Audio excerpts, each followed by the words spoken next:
Bonjour tout le monde, j'espère que vous allez bien. Aujourd'hui on se retrouve pour un nouveau tuto et je vais commencer les tutos d'Halloween. Et aujourd'hui on commence par un tuto assez simple comparé à celui de l'année dernière. Il est même carrément très simple. Je vais faire des macarons sur le thème d'Halloween. Voilà, j'espère que ça va vous plaire et je vous souhaite tout de suite bon visionnage. Pour ce tuto j'ai utilisé que 4 pâtes, du blanc, du noir, du orange et du vanille en effect. En outil je vais utiliser du film alimentaire plastique, un rouleau pour étaler la pâte, un emporte-pièce rond de la taille de votre choix, une lame pour couper la pâte, un pinceau en bois en silicone, un cure-dent et des clous pour pouvoir accrocher mes créations. Donc je vais commencer par le premier macaron. Donc comme d'habitude pour tous mes macarons, j'utilise toujours la même technique. Je viens aplatir un petit peu de la pâte, faut pas que ce soit trop fin. Je viens mettre mon film alimentaire et prendre mon emporte-pièce à l'envers. L'emporte-pièce à l'envers plus le film alimentaire fera un effet bombé sur vos coques de macarons. Ensuite, je prends ma lame pour enlever tout l'excédent. Et après, comme d'habitude, je viens texturer le bas de mes coques. Voilà, je fais seulement que le bas pour faire cet effet craquelé des coques. Donc j'en fais deux forcément.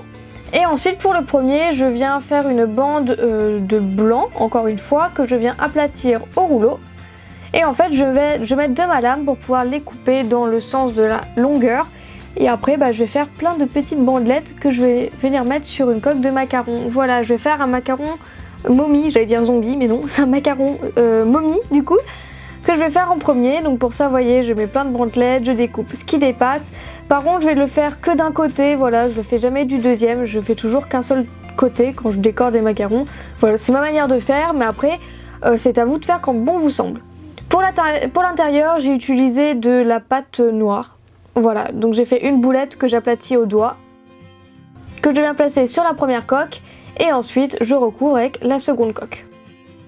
Ensuite pour les yeux, je viens faire deux boulettes de vanille de la même taille et que je viens placer sur ma coque de macaron.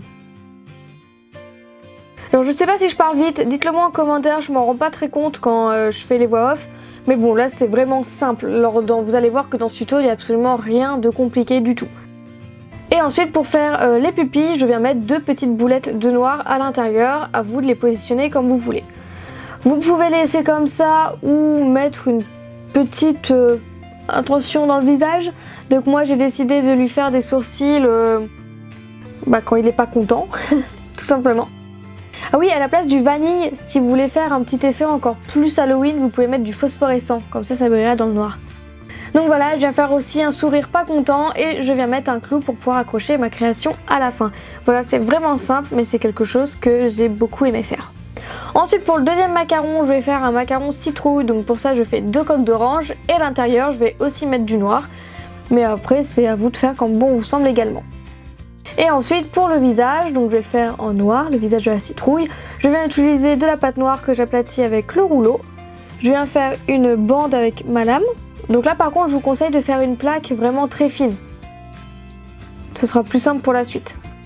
Donc ensuite je commence par faire un carré dans le bout de mon rectangle. Je sais pas si vous comprenez mais je pense qu'avec les images on voit bien. Et je viens faire des triangles. Donc je vais faire deux diagonales dans mon carré quoi. Et ensuite deux triangles ce sera pour faire les yeux. Vous pouvez aussi lui donner une petite attention. Donc moi je fais des yeux un peu... vous voyez, je sais pas trop comment dire mais vous voyez l'image. Un triangle plus petit pour le nez.